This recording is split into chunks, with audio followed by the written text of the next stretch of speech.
오늘 성도의 감사는 다르다. 성도의 감사는 다르다. 이 제목으로 말씀을 전합니다. 여러분이 아시다시피 저는 신학대학원을 미국 미시시피 잭슨이라는 곳에서 했습니다. 그 지역에 이렇게 있다 보면 제가 지냈던 그 기간에 특히 계절의 변화 이게 많이 있더라고요. 우리 한국 같은 경우는 이처럼 겨울이 되면 난방이 비교적 잘 되는 편입니다. 그런데 제가 리폼드 신대원 기숙사에 있었는데 난방이 잘 안 돼요. 그러니까 히터는 나오는데 너무 건조해지는 거예요. 우리처럼 바닥 난방 이걸 가진 그런 나라들이 흔하지 않죠. 냉기가 있는 거예요. 또 이렇게 창문이 홑겹으로 이렇게 돼 있기 때문에 굉장히 바람 불면 막 흔들리는 소리도 나고 바람이 휘 부는 소리도 나고 그렇습니다. 그래서 이제 잠들려고 하는데 너무 추운 거예요. 그래서 이제 방법을 찾아낸 게 그 페트병 이만한 게 있어요. 페트병 이만한 거에 이제 그 최대한 뜨거운 물을 환경 호르몬 엄청 나오겠죠. 최대한 뜨거운 물을 이게 담습니다. 그래서 그 한 개, 두 개, 세 개. 그래서 이제 끌어안고 이불로 들어가면 좀 있으면 이불 안이 따뜻해져요. 밖으로 나가기 싫을 만큼 이렇게 따뜻해져요. 수면 양말은 기본 아이템으로 강의실까지 계속 신고 다니고 겨울이 그렇게 춥더라고요. 봄이 돼서 이제 좀 괜찮아졌나 이렇게 했는데 어느 날이었습니다. 토네이도가 올라온다는 거예요. 추운 겨울을 지났더니 토네이도가 온다는 거예요. 이게 무슨 일이냐?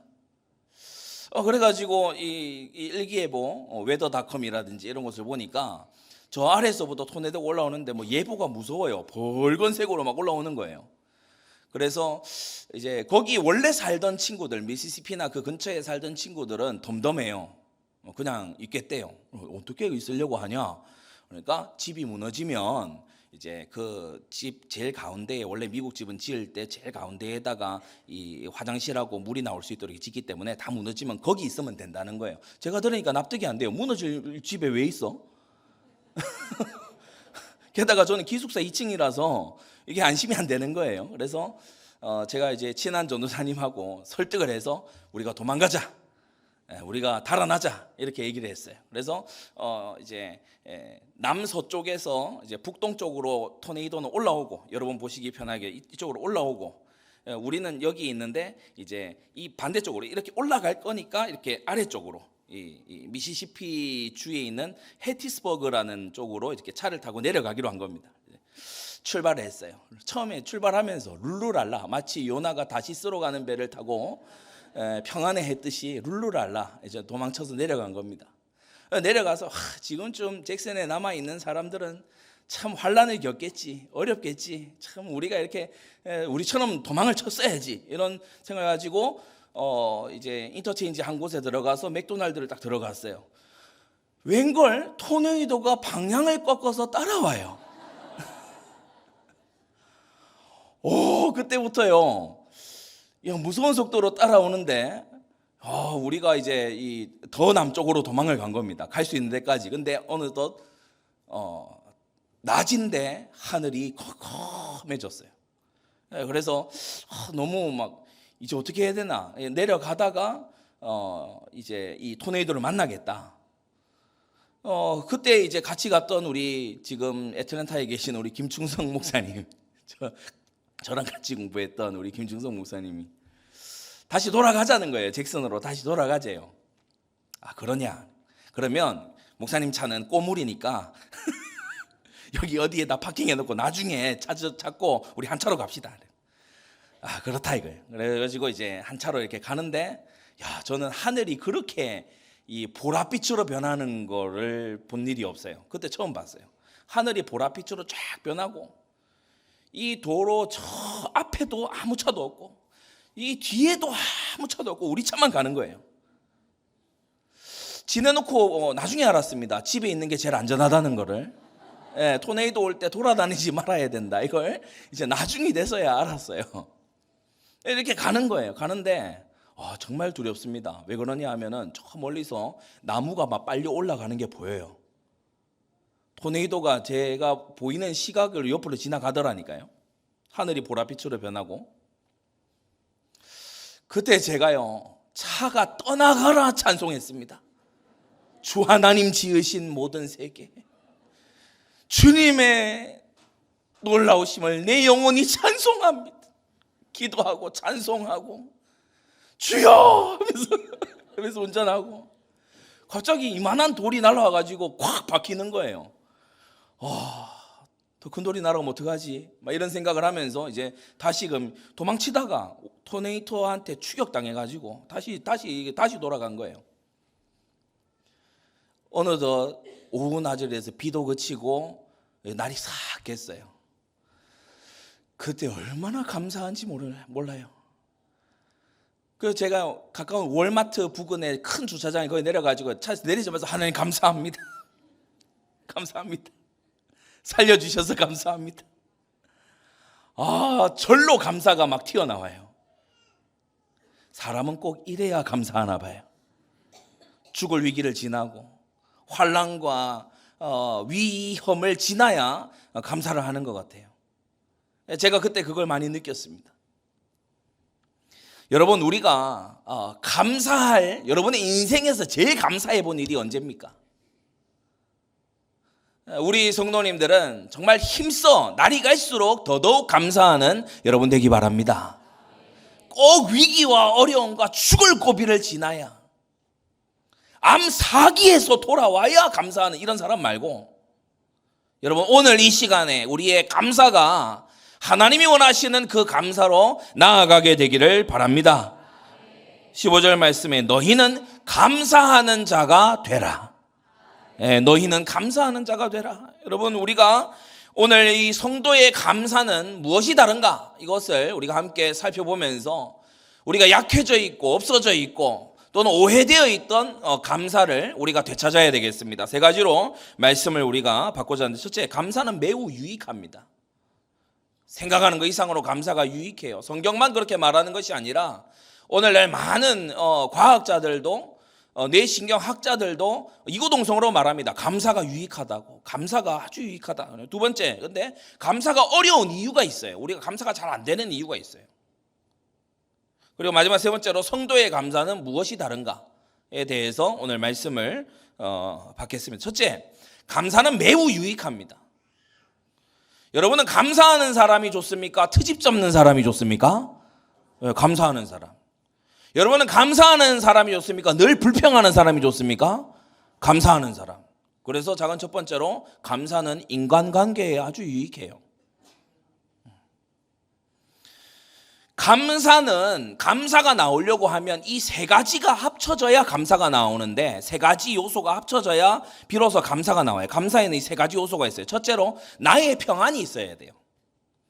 사람이 확 짜증 충만하고 자기가 막 불만 충만한데 감사 안 됩니다. 자기에게 평안이 있어야 돼. 오늘 15절 말씀도 그리스도의 평강이 너희 마음을 주장하게 하라라고 했죠. 그래서 평강이 있을 때 이제 감사가 나오는 거예요. 이 감사의 첫 번째 이 구성 요건은 세 가지 중에 첫 번째는 이 평안이 있어야 된다.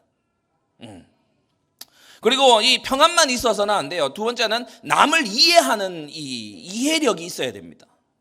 뭘 감사할 거예요? 어떤 제목에 감사합니까? 이해 상황과 이 대상에 대한 이해가 있어야 되죠. 이게 끝이 아닙니다. 감사하려고 하면 세 번째 요소가 아주 중요한데, 나를 낮추는 겸손이 있어야 돼요. 그래서 평강과 이해와 겸손이 서로 어우러질 때 비로소 나오는 게 감사죠. 우리가 의례적으로 사회생활 하는 데에서 그냥 뭐 문자 뒤에 맺은 말로 감사합니다 이런 거 말고, 정말 우러나오는 감사는 이 세 가지의 요소가 있는 것입니다. 우리가 부모님이 자녀에게, 또 자녀가 부모님에게 잘 감사하지 못하는 이유는요, 이 두 번째 요인이 커요. 잘 이해를 못하는 거예요. 자라나는 청소년들은 한편으로는 부모의 도움을 원하고 한편으로는 부모의 도움 없이 스스로 서기를 원하거든요. 그러니까 이 양가 감정의 상태, 이게 왔다 갔다 하는 이 상태를 부모가 잘 이해하지 못하면 부모가 자녀를 감사히 여기거나 감사한 존재로 여기거나 칭찬해 주는 게 몹시 어렵게 되죠. 평안이 없을 때도 감사가 되지 않고 대상에 대해 이해가 되지 않을 때도 감사가 어렵고, 그리고 중요한 부분, 우리가 교만해서 모든 것이 내가 잘해서 그렇고 모든 잘못된 것은 남 탓이다라고 여길 때 우리는 감사를 못하게 되는 겁니다. 감사 불능에 빠지는 거예요. 감사는 매우 유익한데 건설적인 인간관계에 유익합니다. 왜 그렇습니까? 사람은 누구나 자기 자신을 존재 자체로 감사히 여기는 사람과 함께 있고 싶어 해요. 무언가 해줬기 때문에 감사하는 그런 기능적인 감사가 아니라 존재 자체로 감사해주는 사람과 함께하고 싶어 해요. 우리는 이것을 다른 말로 사랑이라고 부릅니다.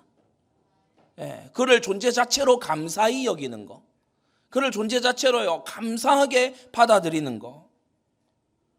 여러분, 감사를 표현하고 감사의 이 표현을 자꾸 하는 것, 이것은요 사랑의 용량을 키워나가는 것이죠. 여러분, 사랑이 부족하다고 느껴집니까? 감사를 연마해 보십시오. 감사에 있어 성장해 가보세요. 그러면 여러분의 사랑의 용량이 늘어날 겁니다. 자, 인간관계 유익합니다. 사람은 감사하는 사람을 좋아하고, 사람은 나를 이해해 주는 사람을 좋아하고, 사람은 교만한 사람보다 겸손한 사람을 좋아하고, 사람은 내적인 평안을 가지고 있는 사람, 늘 징징대는 사람 말고 내적인 평안을, 안정감을 갖고 있는 사람을 좋아하게 되는 거죠. 인간관계 유익합니다. 두 번째, 감사는 건강에 유익해요. 오늘 우리 중년에 계신 분들은 잘 들으셔야 됩니다.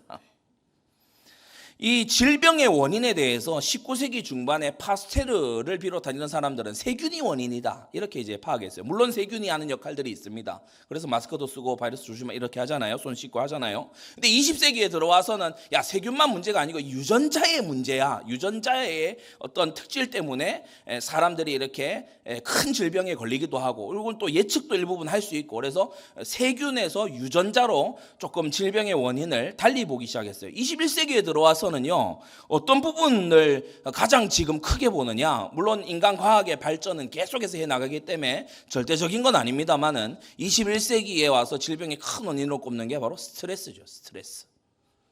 스트레스 만병의 근원이다, 이렇게 얘기하잖아요.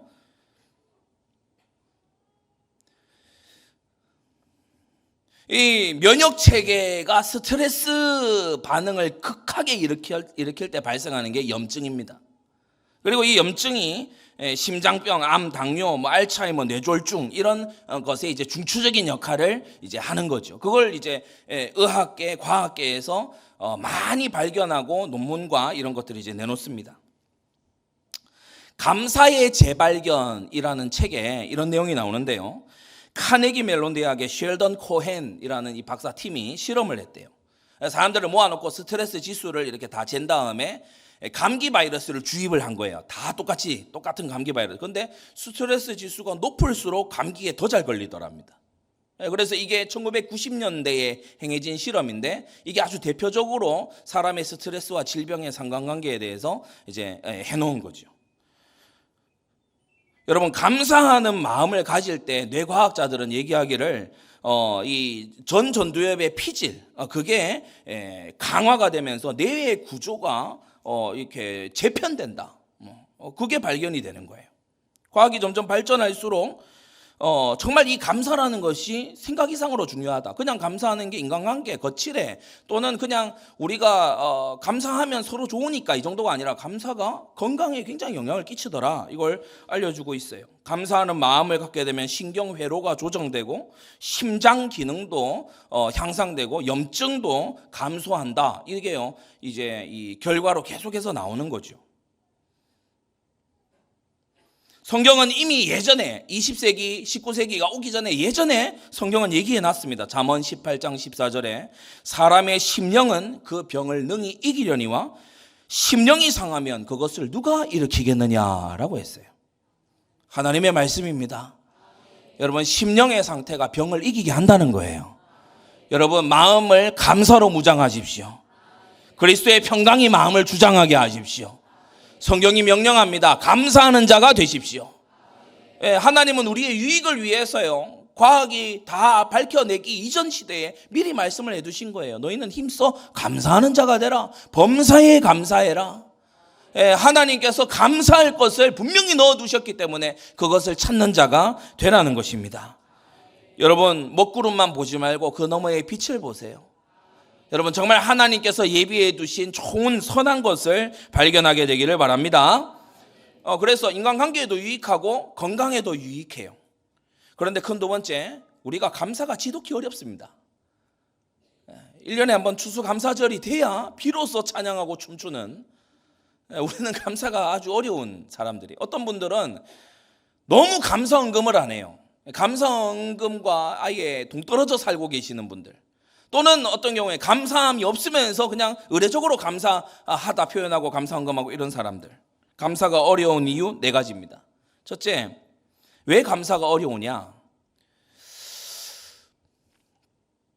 자꾸만 문제와 나쁜 일에만 더 초점을 맞춰요. 이런 사람들은 자주 얘기합니다. 감사할 일이 있어야 감사하지. 이렇게 얘기합니다. 감사하세요 하면은 성경에 감사하는 자가 되라, 범사에 감사하라 했잖아요. 그래서 감사하세요 성도님, 감사할 일이 있어야 감사하죠. 그러니까 이런 분들은 감사할 일보다 불평할 일, 문제스러운 일, 나쁜 일, 이런 거에 더 이제 관심이 기울어져 있는 거예요.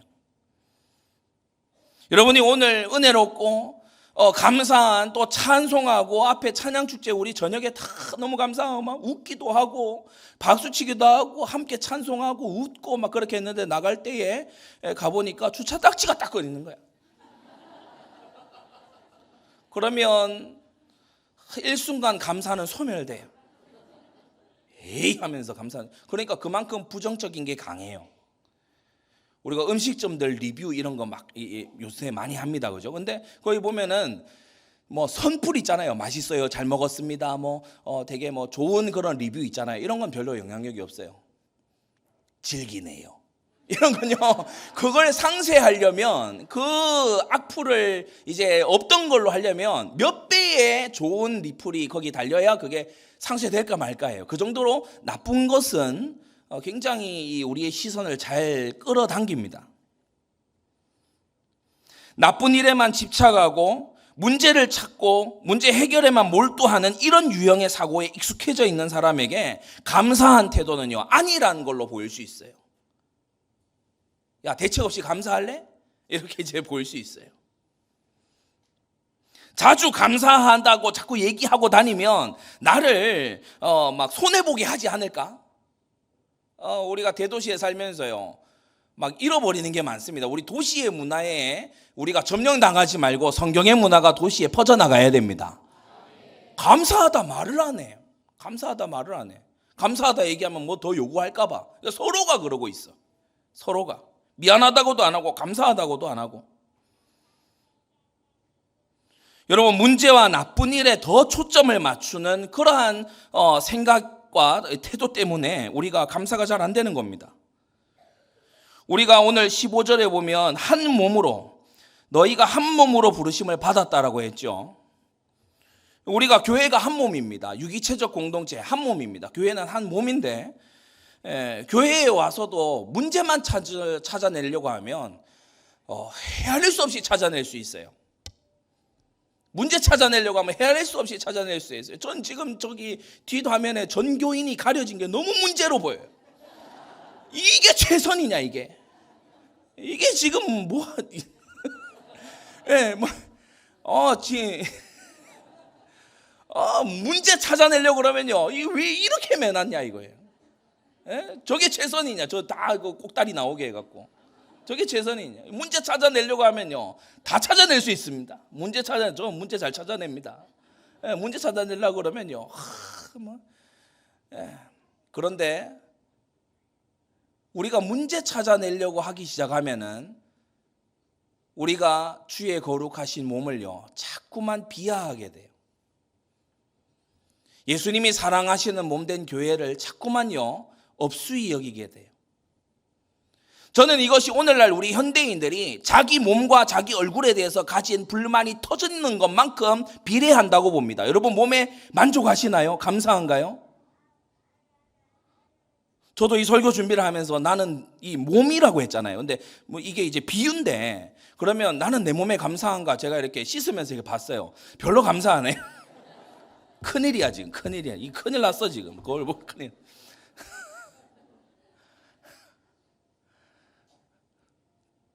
저기 서울의 즐비한 성형외과, 뭐예요? 얼굴에 불만이 있다는 거예요. 그것도 남의 얼굴이 아니고 내 얼굴에.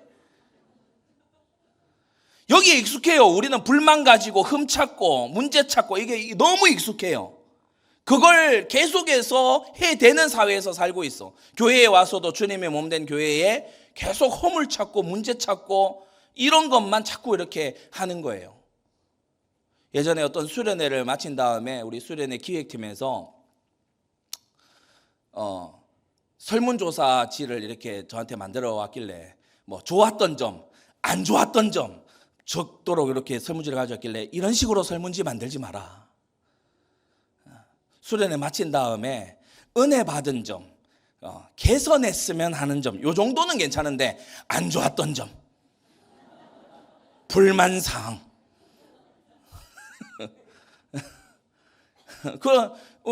교회에 와서까지 그래야 되겠냐. 근데 그게 우리에게는 더 익숙하지요. 감사가 어려운 첫 번째 이유는 우리가 너무나 나쁜 일과 문제와 그리고 부정적인 것에만 몰두하기 때문입니다. 두 번째는 또 정반대의 이유예요. 두 번째, 문제 없음을 당연하게 여기는 태도 때문에 감사가 안 돼요. 남편이나 아내에게 덜 감사하는 이유는 뭡니까? 아내가 일어나서 예를 들어 아침 밥상을 차렸어요. 그래, 아내는 응당 아침을 차려야지. 감사 안 해요. 남편이 회사에서 일하고 이렇게 뭐 예를 들어 들어왔어요. 근데 감사 안 해. 늦게 왔네? 감사 안 해요. 그런데 만일 여러분이 처음 보는 사람이 아침상을 차려줬다. 감사합니다. 여러분이 처음 보는 사람이요, 여러분을 위해 돈을 갖다 준다. 감사해요. 우리는 왜 가까울수록 감사를 안 할까요? 당연하다고 생각하니까. 여러분, 당연한 것, 권리라고 생각하는 것은 사람들이 감사하지 않습니다. 여러분이 당연하다고 생각하는 거, 익숙하다고 생각하는 것은 여러분 아마 감사를 훨씬 덜하고 아마 안 할 겁니다. 그러나 여러분, 우리가 은혜라는 찬양에서도 얘기하듯이 당연한 건 아무것도 없습니다. 하나님이 은혜로 남편과 아내를 주셨어요. 슬기로운 아내는 여호와께로 말미암는다고 했지요. 남편분들 감사하십시오. 여러분보다 슬기롭잖아요. 여러분, 남편을 주신 하나님께 감사하십시오. 자녀를 주신 하나님께 감사하십시오. 특히 부모님을 주신 하나님께 감사하십시오. 오늘 이 말을 유념해서 잘 듣기를 원하는데요, 올해의 추수감사절과 성탄절이 여러분이 부모님과 보내는 마지막 성탄절이고 추수감사절일 수 있습니다. 감사하세요. 너무나 소중한 것, 그러나 잃어버리고 나서야 소중했구나라고 여길 그것을 오늘 다시금 되찾아 감사하게 되기를 바랍니다. 죽음의 위기를 넘긴 사람들을 물어보면요, 풀 한 포기에도 감사하대요. 길가에 널브러져 있는 돌덩이 하나에도 감사하대요. 그냥 미소 지어주는 사람 하나에도 감사하대요. 죽을 위기를 넘긴 사람들이 그런데 우리는 어떤 사람들이죠? 근데 너희의 허물과 죄로 죽었던 너희를 살리셨도다. 우리는 모든 것에 감사해야 돼요. 은혜로 살고 덤으로 사는 인생이에요.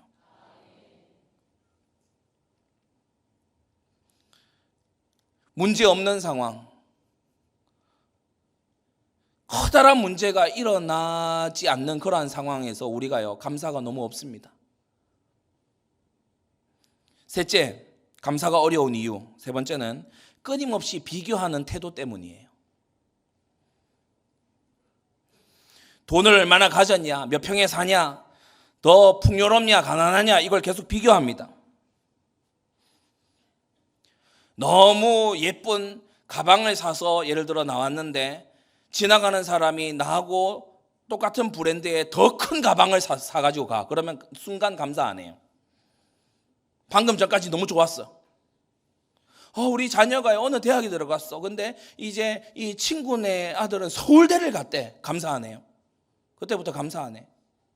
비교하는 거예요. 제니스 캐플런이라는 사람이 쓴 감사하면 달라지는 것들, 이 책에는 이렇게 말하는데요. 감사하는 사람은 행복에 궁극적으로 도움이 되지 않는 그러한 물건들, 사물들을 갈망할 가능성이 현저히 작다. 여러분, 사물보다 중요한 거는 소중한 추억 아닙니까? 예.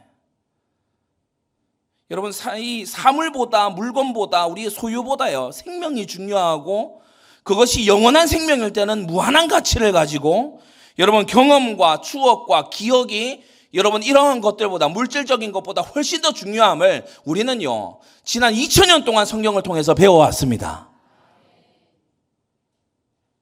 여러분, 보이지 않는 영원한 것을 추구하시기를 바랍니다. 사실 돈과 감사의 관계는요, 그리 단순하지 않습니다. 돈이 더 많으면 감사할 것 같아도 이게 어느 정도 선을 올라가면 이제 거의 상쇄돼 버리죠. 더 많은 감사를 주지를 않아요. 거의 모든 죄가 그렇듯이, 모든 유한한 것이 그렇듯이, 하나님 아닌 거의 모든 것이 그렇듯이 어느 정도의 만족을 지나치면 더 이상의 만족이 오지 않아요. 그래서 빵 한 조각으로 행복해진다고 말하기는 어려워도 배가 고플 때에는 아주 작은 빵으로도 충분히 행복할 수 있죠. 희한하지 않습니까? 배부른 사람에게는 빵 한 조각이 전혀 감사가 아닌데, 너무 배고픈 사람에게는 그 한 조각이 굉장한 감사가 되는 겁니다. 우리 삶의 지혜를 좀 가져야 되겠어요. 네 번째, 감사가 어려운 네 번째 이유는 사실 이 소결론에 해당되는데, 감사에 익숙치 않아서입니다. 감사하는 마음, 감사의 표현, 감사의 특히 예물, 사례, 이것에 익숙하지 않아서 그래요. 우리가 나누는 가족들도 그렇고 우리가 나누는 대부분의 대화가 주로 세 가지 정도예요. 정보 교환. 몇 시에 갈 거야? 5시. 그래? 정보 교환. 그죠? 미용실 어디서 머리했어? 거기. 그래, 알았어. 정보 교환. 정보 교환이에요. 대부분 대화가 정보 교환. 그 다음에 뭐예요? 충고. 야, 이게 더 나아. 저게 더 나아. 이렇게는 하지 마. 부모 자식 간에도 또 이 사람들 사이에서도, 심지어 교회 안에서도요, 정보 교환, 충고, 그리고 세 번째는 뭐예요? 불평. 진짜 싫어. 빡치네.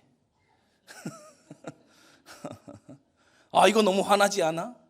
오늘 뉴스 봤어? 미친 거 아니야? 여러분의 현실의 대화의 대부분이 이 세 가지입니다. 정보 교환, 충고와 제안, 그리고 불평. 여러분, 이 세 가지로만 우리가 살아가다 보니 감사에 서툴러요. 감사에 서툴러요. 감사는 배워야 될 영역입니다. 로마서에 이 말씀이 나오죠. 하나님을 알되 하나님으로 영화롭게도 아니하고 감사치도 아니했다. 감사가 없는 삶은 불신자 상태의 삶이었어요. 그래서 거듭난 이후에 우리는 감사를 배워야 되는 겁니다. 감사의 마음을 어떻게 가져야 되는지, 감사는 어떻게 표현하는 것인지 배워야 되는 거죠. 여러분, 감사는 관점을 재구성하는 겁니다. 어떠한 경우에도 감사할 것을 찾아내는 그 관점을 재구성하는 거예요. 그래서 많은 분들이 신불신간에 특히 기독교인들이 이걸 많이 하는 걸로 저는 아는데, 감사 일기를 쓰는 분들이 많습니다. 감사 일기, 하루에 3가지씩 이제 감사하는 걸 이제 적는 거죠. 생각하는 거하고 적는 건 또 다르거든요.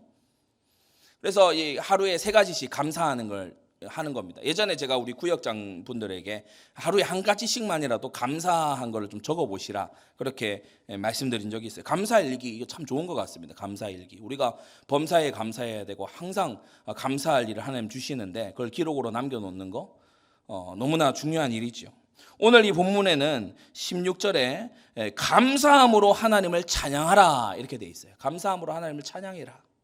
여러분, 감사는 표현할수록 더 풍성해지고, 감사는 그것을 나타낼수록 더 깊어지는 것입니다. 감사가 어려운 이유 네 가지가 있다 했어요. 문제에만 초점을 맞추는 태도, 그리고 문제 없음을 당연하게 여기는 태도, 그리고 끊임없이 비교하는 태도, 그리고 네 번째는 감사의 마음과 감사의 표현에 익숙하지 않기 때문에. 자, 마지막 세 번째. 그래서 많은 사람들이 감사하는 삶을, 감사 없는 삶보다 감사하는 삶을 살아가려고 여기저기서들 노력합니다. 저는 이번 주에도 추수감사 시즌이 돼서 믿지 않는 대학 동기, 군대 동기에게 이제 연락하면서 감사가 할 것이 많은 그러한 연말이 되길 바랍니다 했을 때 다 고맙대요. 고맙대, 감사하대.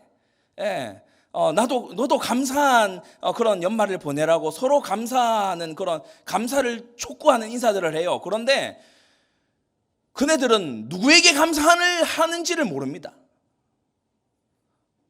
감사합니다. 근데 누구에게요? 감사를 말하고 감사 일기까지 쓰는 이들 중에도 누구에게, 그리고 무엇 때문에 감사하는지에 대해서 불명확한 분들이 많이 있어요. 그래서 큰 세 번째, 성도의 감사는 다릅니다. 여러분, 남다른 감사를 회복하시기 바랍니다. 오늘 이 본문에 17절에 뭐라고 나와 있죠? 그를 힘입어 하나님 아버지께 감사하라. 아멘. 크게 아멘 하세요. 예, 하나님 아버지께 감사하라. 감사의 대상을 말하는 겁니다.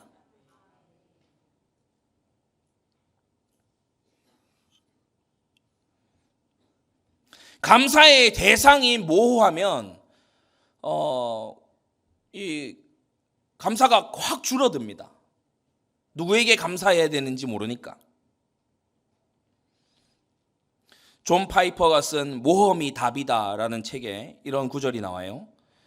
마지막에 이르러 하나님의 사랑이 우리의 체면을 세워주고 우리가 옳았음을 입증할 것을 믿기 때문에 우리는 그리스도를 위해 체면을 잃을 위험을 감수하게 된다. 우리의 보화가 안전한 천국에 있음을 믿기 때문에 우리는 복음을 위해 돈을 잃을 위험을 감수하게 된다. 현세에서 생명을 잃어도 내세에서 생명을 얻으리라는 약속을 믿기에 이 세상에서 생명 잃을 위험까지도 감수할 수 있게 된다. 하나님 아버지와 그분의 집이 없다면 우리의 감사는 향방 잃은 것이 되고 맙니다. 감사해야 된다는 걸 알지만 감사의 대상을 모르고 있는 사람들에게 우리는 그를 기다리시는 아버지가 계시다고, 그가 응당 감사해야 될 창조의 주님이 계시다고 우리는 알려야 될 줄로 압니다. 감사의 대상, 하나님 아버지께 감사해라. 두 번째, 그를 힘입어라고 했어요. 여러분, 감사의 내용입니다. 그리스도를 힘입어 감사하십시오. 그리스도 때문에 감사하고 그리스도를 힘입어 감사하는 그런 우리가 되어야 됩니다. 지난주에도 얘기했지만 우리가 감사할 때 많은 경우에 자기중심적인 경우가 있어요. 내가 상황이 나아졌고, 내가 병이 낫고, 내 자녀가 합격을 하고, 내가 승진을 하고, 그러면 감사합니다 하고 가이오도 하고 뭐 이렇게 합니다. 그 이유 보면은 거진 다 자기의 어떤 경험이나 자기의 어떤 상황의 개선, 이걸 가지고 감사해요. 여러분, 그리스도를 감사하십시오. 성도의 감사는 내용이요, 차원이 달라요. 그리스도를 감사하십시오.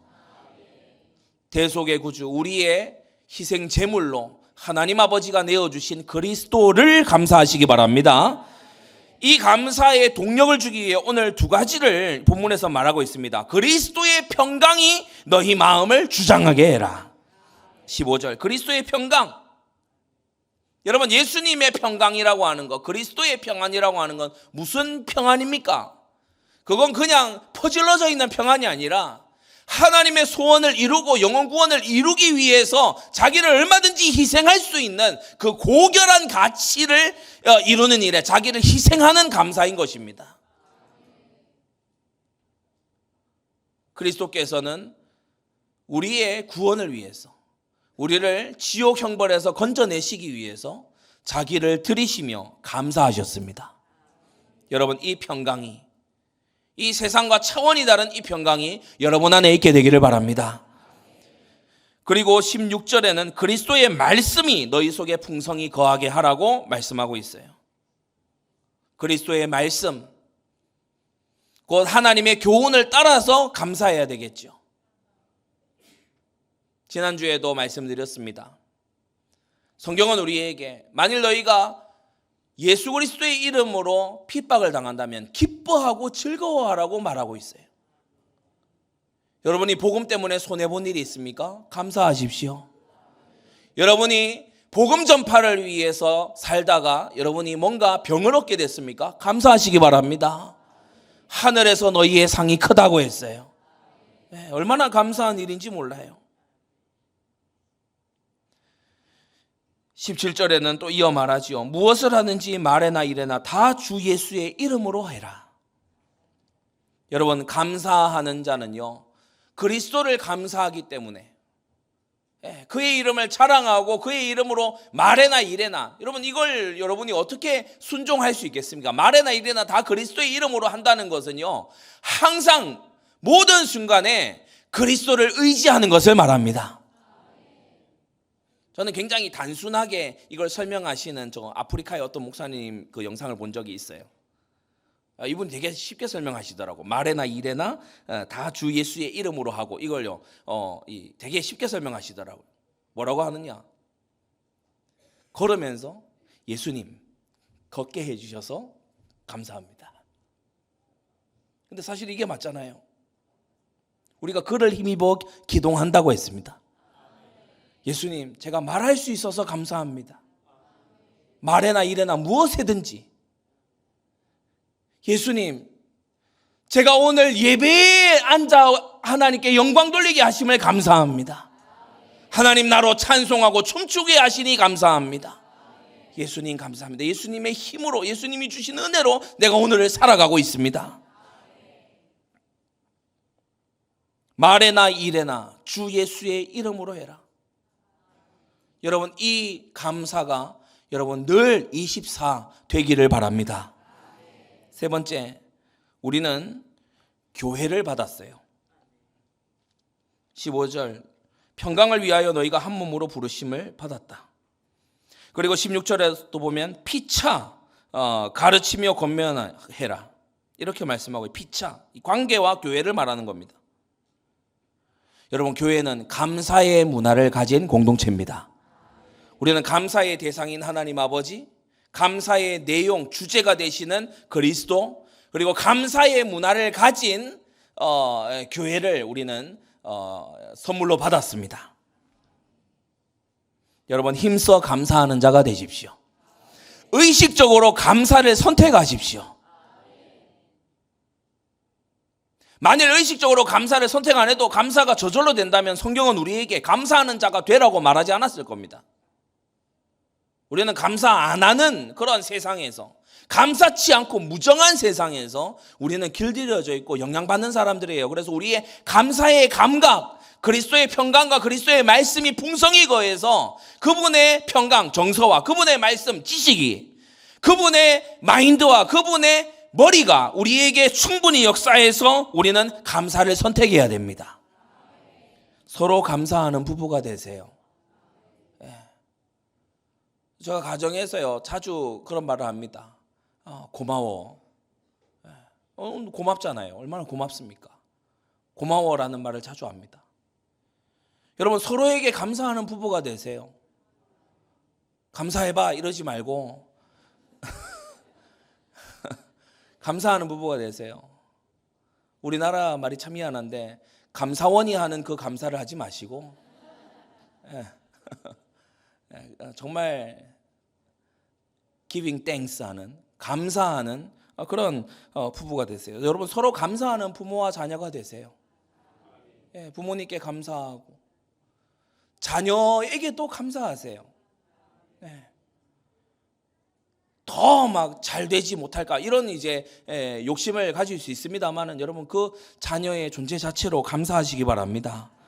그리고 더 나아가 자녀에게 감사를, 우리 후대들에게 감사를 가르쳐야 됩니다. 인도와 응답에 감사해야 돼요. 16절 피차 가르치며 권면하라고 말했죠. 마음의 감사함으로 함께 찬양하라고 얘기했죠.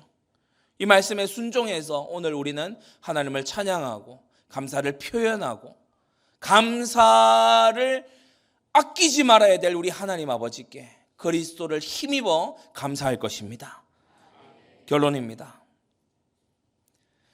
성도의 감사는 다릅니다. 불신자는 감사합니다. 그거 그냥 상대방에 대한 감사예요. 굉장히 작은 감사예요. 피상적인 감사예요. 그러나 우리는 상대방에 대해서 가족이나 남편이나 아내나 또는 이웃에 대해서 감사하는 그 순간에도 그를 지으시고 만드시고 내게 붙이시고 내 곁에서 그 감사한 일을 행하게 하신 하나님 아버지께 감사합니다. 근원적인 감사죠.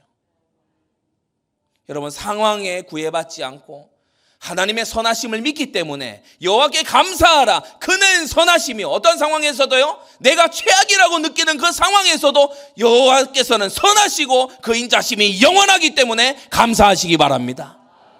절대 감사의 사람이 되세요. 우리는 감사의 대상을 알고 감사의 주제를 알고 감사의 문화를 가진 하나님의 백성들입니다. 우리의 감사는 달라야 하고 우리의 감사는 저 불신자들이 자기의 유익을 위해 하는 감사보다 더 뛰어나야 될 줄로 믿습니다. 이 감사를 주신 하나님께 오늘도 감사한 그리고 감사를 표현하는 그러한 복된 주일 되시기를 주 예수님의 이름으로 축원합니다. 기도합니다. 거룩하신 아버지 하나님, 오늘 우리에게 저 세상이 알지 못하는 감사를 우리에게 주사 너희는 감사하는 자가 되라 명하시는 주님, 우리가 이 말씀에 순종하여 모든 것 속에서 감사를 찾고 감사하는 우리가 되게 하여 주시옵소서. 불평할 만한 또 아버지 많은 것에 감사치 않을 만한 상황이 있다 할지라도 여전히 선하시며 그 인자하심이 영원하신 하나님으로 인하여 감사하는 하나님의 사람들 되도록 역사하여 주시옵소서. 예수 그리스도의 이름으로 기도드리옵나이다. 아멘.